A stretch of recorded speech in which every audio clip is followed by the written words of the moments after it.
آپ جہاد کے جن مدارج کا ذکر فرمایا ہے، آپ نے جہاد کے جن مدارج کا ذکر فرمایا ان میں جہاد بالقرآن، جہاد بالسیف کا ذکر فرمایا،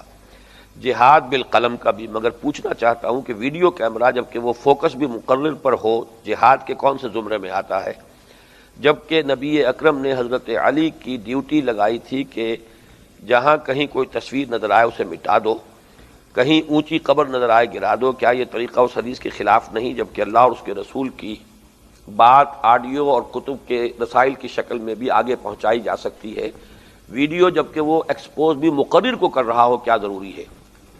دیکھیے، یہ تو ضروری اس کا ہونا تو آج کی دنیا میں ہر شخص جانتا ہے کہ آڈیو ویژول اس کا جو انفلوئنس ہوتا ہے وہ صرف آڈیو کا کبھی نہیں ہوتا۔ آپ کے دو ہاتھ سے اللہ نے بنائے ہیں، دیکھنا سننا۔ جب دونوں احساسات کے راستوں سے آپ کو کوئی بات پہنچے گی اس کے اثرات بالکل مختلف ہوں گے، جب ایک کے ذریعے سے پہنچے گی اس کے اثرات وہ نہیں ہو سکتے جو دونوں سے پہنچے۔ یہ وہ مسلمات ہیں دنیا کے کہ جن میں اب کوئی آرگو کرنا جو ہے وہ میں سمجھتا ہوں وقت ضائع کرنے کی بات ہے۔ البتہ کوئی شے حرام ہو یقیناً پھر اس میں چاہے وہ کتنی ہی مفید نظر آئے ہمیں اس کو ترک کر دینا چاہیے، وہ تو اس کا مسئلہ بالکل دوسرا ہے۔ ایک ہے کسی شے کے اندر افادیت کا ہونا اور ایک ہے کسی شے کا حلال یا حرام ہونا، یہ دونوں چیزیں بالکل علیحدہ ہیں۔ حرام کا مسئلہ یہ ہے کہ حضور صلی اللہ علیہ وسلم کے زمانے میں کیمرہ نہیں تھا، تصویریں ساری ہاتھ سے بنتی تھیں، مجسمہ سازی ہاتھ سے ہوتی تھی، اس کی ممانعت آئی ہے، اس پر تو نص قطعی ہے، ہاتھ سے مصوری، ہاتھ سے مجسمہ سازی یہ حرام مطلق ہے۔ کیمرہ بات کی ایجاد ہے، اس وجہ سے اس میں اجتہاد کرنا پڑے گا۔ اجتہاد میں تقریباً پورے عالم عرب کے علماء کا اس پر اتفاق ہے کہ اس پر اس تصویر کا اطلاق نہیں ہوتا جو حرام ہے۔ ہمارے ہاں علماء کا اتفاق اس پر ہے کہ ہے تو یہ حرام، لیکن کسی معاشرتی تمدنی ضرورت کے لیے جائز ہے۔ اب ہے کہ آپ کا آئیڈینٹی کارڈ ہے، ایک تمدنی ضرورت ہے، کرمنل انویسٹیگیشن ہے، مجرموں کی تصویریں ہیں، میڈیکل ایجوکیشن اس میں تصویریں ہیں وغیرہ وغیرہ، پاسپورٹ ہے وغیرہ۔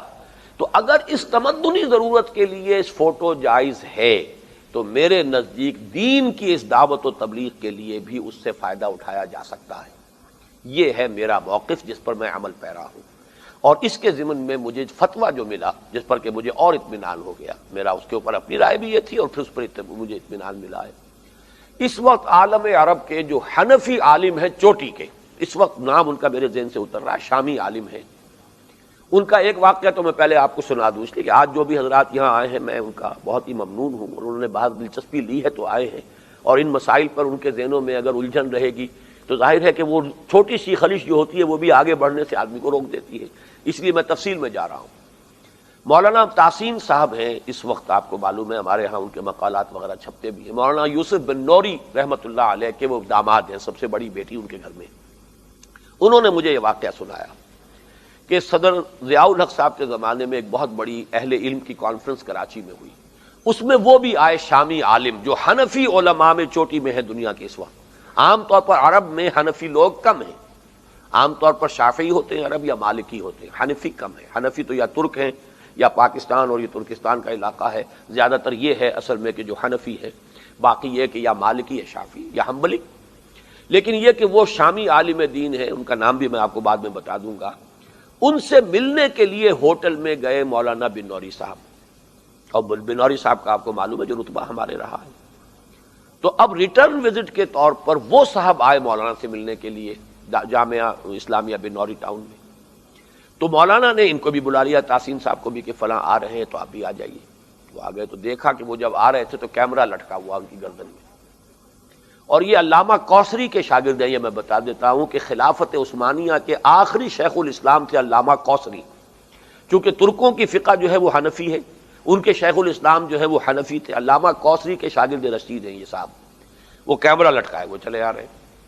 تو ماتھا ٹھنکا ان کا کہ یہ کیا تماشا ہے، ہمارے علماء کا تو اور تصور ہے۔ بہرحال جب کمرے میں بیٹھ گئے، اب آخر مہمان تھے، کچھ کہہ تو نہیں سکتے تھے ان سے، تو انہوں نے کیمرہ نکالا اور کہا ذرا آپ لوگ ٹھیک ہو جائیں، سورہ اجتماعیہ، میں ایک گروپ فوٹو لینا چاہتا ہوں، سورہ اجتماعیہ۔ تو مولانا بن نوری صاحب جو ہے وہ پیٹ پڑے گے، یہ کیا ہے، یہ تو حرام حرام حرام۔ انہوں نے کیمرہ تو بند کیا، پوچھا دلیل لائیے، حرام کی کیا دلیل ہے آپ کے پاس؟ جو دلیل مولانا بن نوری نے دی، مولانا تحسین صاحب ابھی زندہ ہیں، جا کر ان سے پوچھ لیجئے، انہوں نے اس کا رد کر دیا، کاٹتے چلے گئے دلیلیں۔ بالآخر مولانا بن نوری کو یہ کہنا پڑا کہ ٹھیک ہے حرام تو نہیں ہے لیکن ہم اسے تقویٰ کے خلاف سمجھتے ہیں۔ ان کا یہ ٹھیک ہے، یہ آپ رائے رکھ سکتے ہیں، لیکن حرام قرار دینے کے لیے دلیل لائیے۔ انہی سے میری ملاقات ہوئی 2 سال پہلے ڈیٹن امریکہ میں، وہ اسلامک سوسائٹی آف نارتھ امریکہ اسنا کی کانفرنس میں آئے ہوئے تھے۔ میں ان کا باقاعدہ ریکارڈ کر کے بھی لے آیا ہوں۔ انہوں نے کہا کہ تعلیمی مقاصد کے لیے تصویر کا استعمال لا باس بھی، اس میں کوئی حرج ہے ہی نہیں، سر وہ فتویٰ بھی میرے پاس ہے۔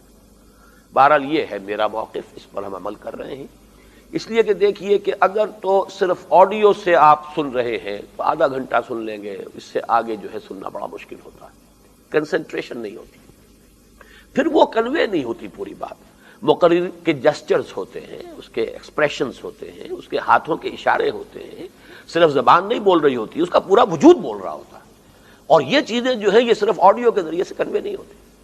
اور آج کی دنیا میں ہم دیکھ رہے ہیں کہ اس ویڈیو کے ذریعے سے کتنی بڑی بڑی لعنتیں پھیل رہی ہیں، تو یہ تو اصل میں اوزار ہیں، ذرائع ہیں۔ ہمارے ہاں علماء کا، مولانا تھانوی صاحب کا فتویٰ آج تک موجود ہے کہ اذان بھی حرام ہے اس لاؤڈ سپیکر کے اوپر، خطبہ حرام، نماز حرام، اذان حرام۔ اور آج کون سی تھانوی مسجد ہے جس کے اندر کہ وہ اذان جو ہے لاؤڈ سپیکر پر نہیں دیا جا رہا اور خطبہ نہیں دیا جا رہا؟ تو فوری طور پر جب کوئی شے آیا کرتی ہے نئی ایجادات میں سے تو اس کے بارے میں اشکال ہوتے ہیں، بعد میں معلوم ہو جاتا ہے یہ تو ایک آلہ ہے، آلے کا استعمال برا بھی ہو سکتا ہے، اچھا بھی ہو سکتا ہے۔ اگر برائی کے لیے استعمال ہو رہا ہے، لاؤڈ سپیکر جو ہے گانوں کو نشر کرنے کے لیے ہو رہا ہے، تو کیوں نہ اب تبلیغی جماعت کے اجتماع میں بہت طویل عرصے تک وہ ریڈیو لاؤڈ سپیکر استعمال نہیں کرتے تھے تقریروں میں بھی، لیکن پھر بڑا اجماع ہو گیا، انہیں کرنا پڑا، وہ صورتحال اب بھی ہے الحمدللہ۔ تو اس اعتبار سے اس معاملے میں کوئی میرے نزدیک حرج نہیں ہے، اسی لیے ہم اسے استعمال کر رہے ہیں۔